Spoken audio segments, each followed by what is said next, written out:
You've got to understand something deeply. Your morning is not just the start of your day. It's the foundation of your identity. It's not about checking boxes or routines just for the sake of it.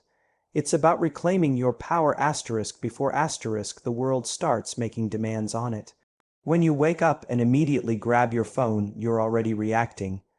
You're already stepping into someone else's world, someone else's expectations, someone else's urgency. And without realizing it, you're training your nervous system to respond to chaos instead of clarity. So if you want to change your life, you start by changing how you meet your morning, not once a week, not when it's convenient, every single day, because consistency isn't discipline, it's devotion. Devotion to becoming the woman you know you're meant to be. You don't rise for the alarm clock. You rise for you. You rise because your future self is waiting on the other side of your present habits. And when you approach your morning with intention, you stop surviving your days and start designing them. And I'm not just talking about doing yoga or sipping matcha or journaling under perfect lighting. I'm talking about getting quiet.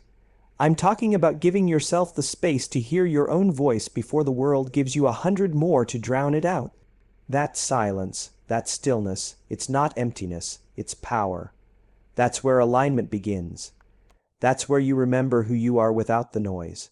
Start by taking ownership of the very first moments when you open your eyes. What's the first thought that meets you? Is it dread? Is it stress? Is it a loop of anxiety? Or is it something intentional, something chosen? Because the truth is, most women live on autopilot, and autopilot was designed by yesterday's beliefs. But if you want to create a new life, you have to install new programming. And that starts in the morning before your mind is hijacked by habits that no longer serve you. Gratitude is a weapon.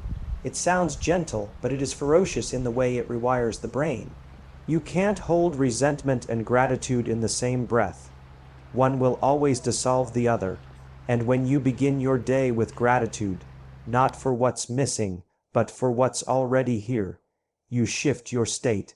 You change your chemistry. Your body doesn't know the difference between the memory of a moment and the feeling of it being real right now. So when you feel gratitude in the morning, your body believes the future is already happening. That's where attraction begins, not in desperation, but in the vibration of already having. Then take a moment to visualize, not wish, not hope, but see, feel, embody, step into the scene like it's already yours. What does it feel like to live the life you say you want? What does it smell like, taste like, sound like? Because until your mind and body believe it's real, you'll keep repelling the very things you're praying for. You won't attract abundance from a place of lack. You won't attract love from a place of unworthiness. You won't attract peace if you're addicted to your own chaos. This practice doesn't need to take hours. 5 minutes of clarity is more powerful than an hour of distraction. You're not waking up to be busy. You're waking up to be deliberate. You're setting a frequency. And when you become consistent with this, when it becomes non-negotiable, something starts to shift. You start noticing how much more grounded you are, how less reactive you've become, how much more in control you feel without needing to control anything. And don't just do this when life feels good. That's easy. Do it when life feels heavy. Do it when you don't want to. That's when it counts. That's when it rewires you. That's when your inner self starts trusting that no matter what's going on out there, you're still choosing to lead from in here. Because emotional leadership isn't about pretending things are perfect. It's about holding yourself in the storm and choosing your response instead of giving your power away. When you show up for yourself in the morning, you're sending a message, not just to the universe, but to your own subconscious.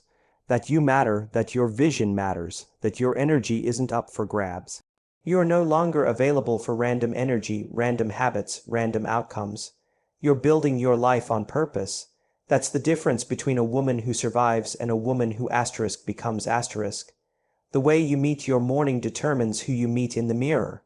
You cannot keep giving yourself away in pieces and expect to feel whole. At some point, you have to choose to protect your energy the same way you protect your dreams, fiercely, unapologetically, and with full awareness that your peace is your power. Every woman has to learn the art of emotional detachment.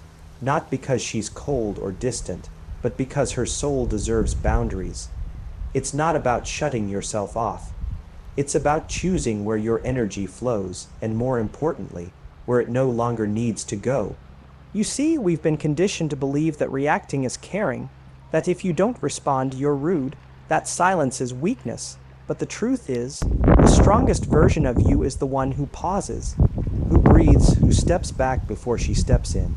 Because not everything deserves your reaction. Not every battle is worth fighting. Not every emotion needs an audience. And the reason this habit is so vital, so transformative, is because most women carry emotional residue that doesn't even belong to them. You internalize other people's moods, their expectations, their judgments, and you wear it like it's yours. But it's not. Their chaos is not your responsibility. Their projections are not your truth.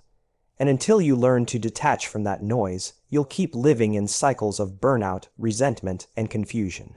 You'll keep wondering why your energy feels drained, why you feel scattered, why nothing ever feels quite still. It's because you haven't created enough distance between you and them. Detachment doesn't mean you don't care.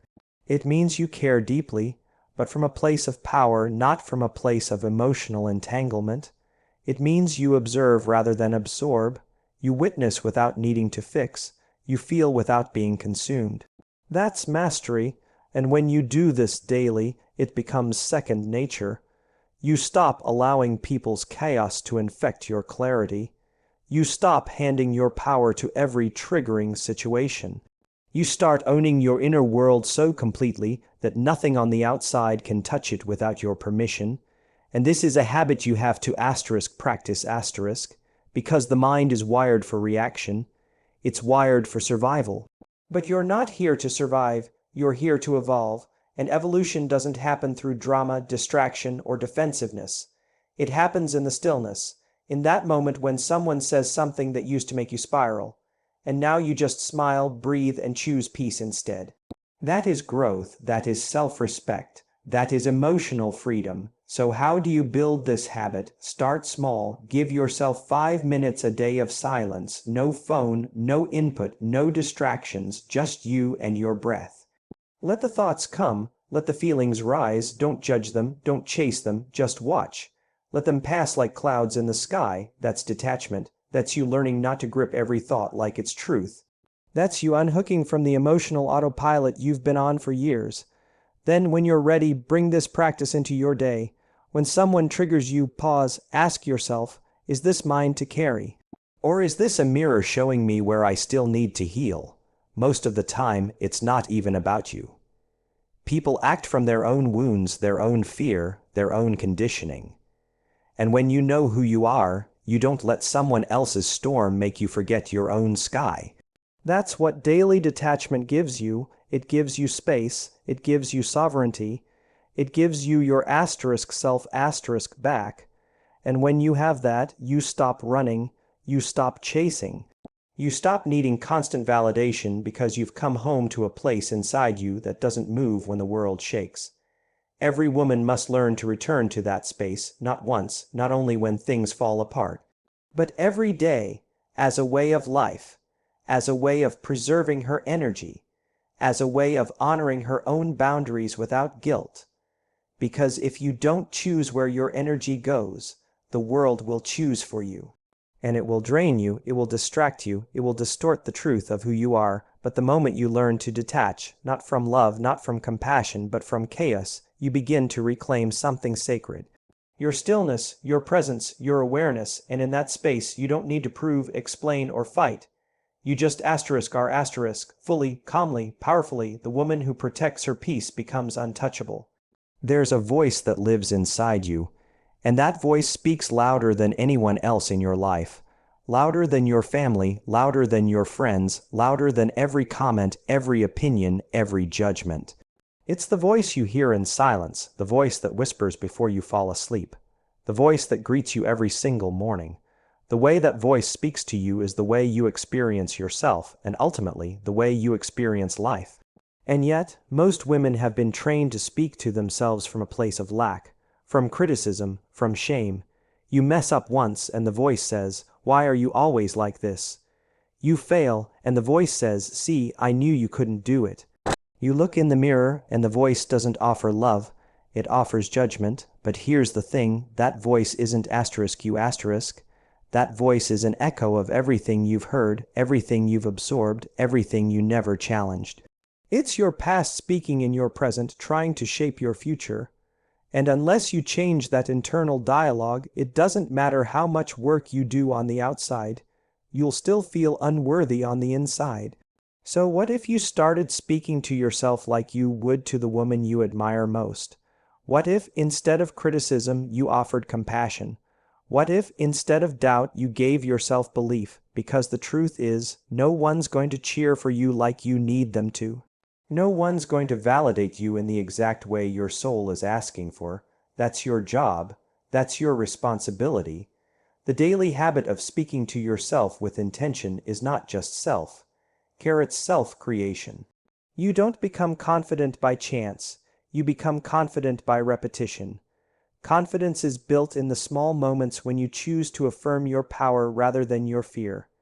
Every time you say to yourself, "I'm capable, I'm worthy, I'm evolving."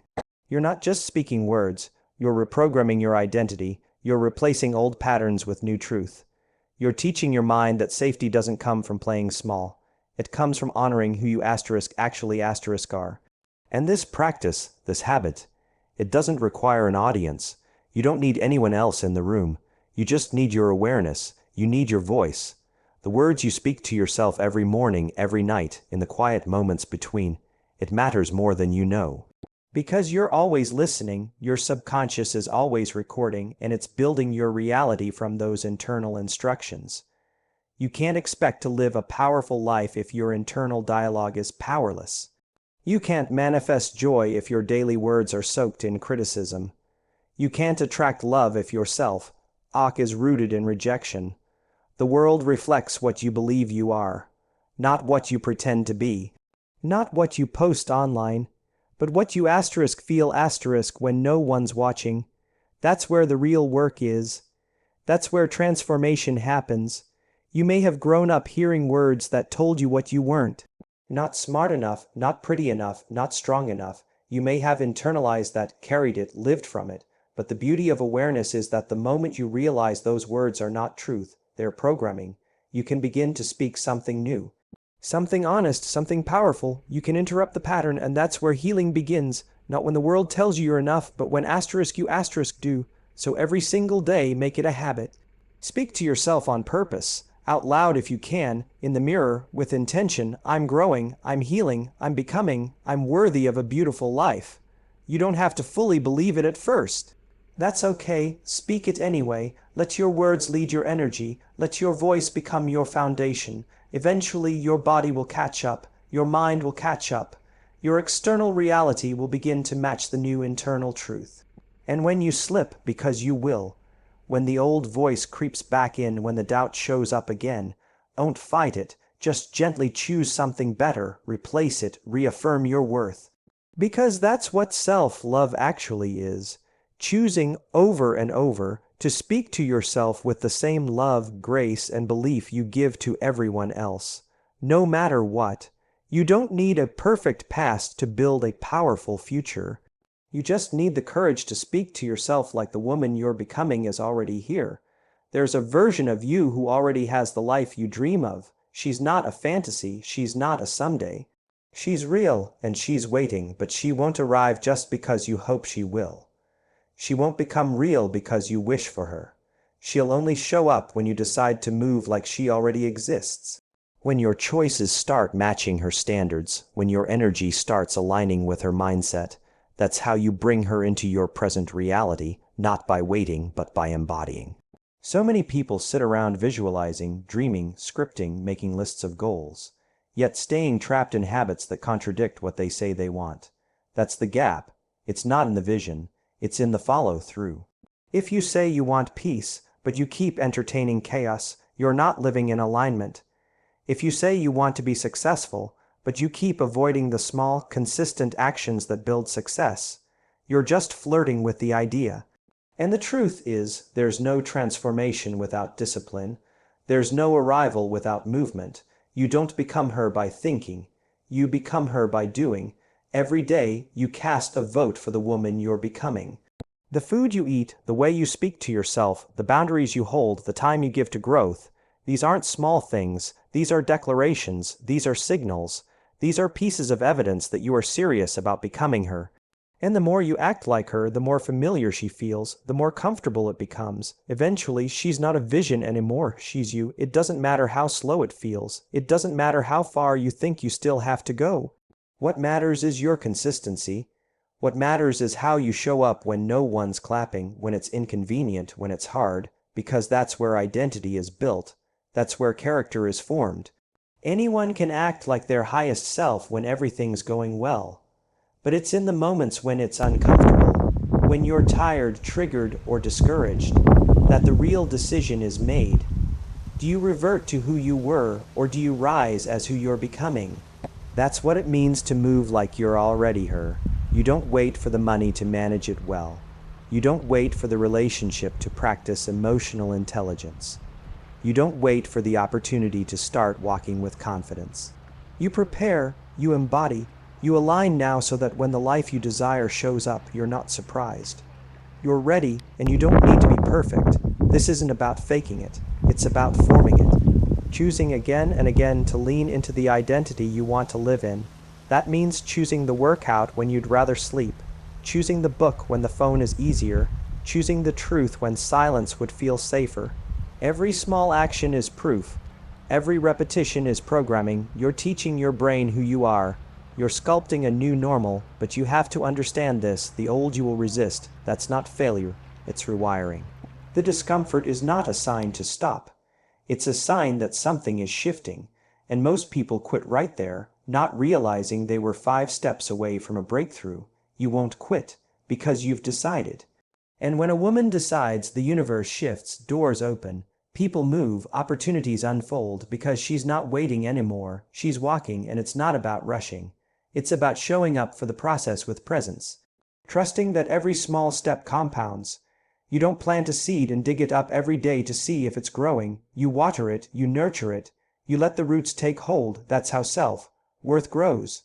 That's how confidence is cultivated, through repetition, through devotion, through daily action that aligns with the life you say you want, the woman you admire, the version of you that you're becoming. She didn't get there by accident. She chose, she committed, she kept showing up when no one noticed, and so will you. Because you're no longer performing for approval, you're embodying your truth, you're not attached to timelines, you're loyal to alignment. And you know that if you keep moving like you're already her, there will come a day when you look in the mirror, and there's no gap between the vision and the reality. You'll realize she was never far away. You were just learning how to return to her.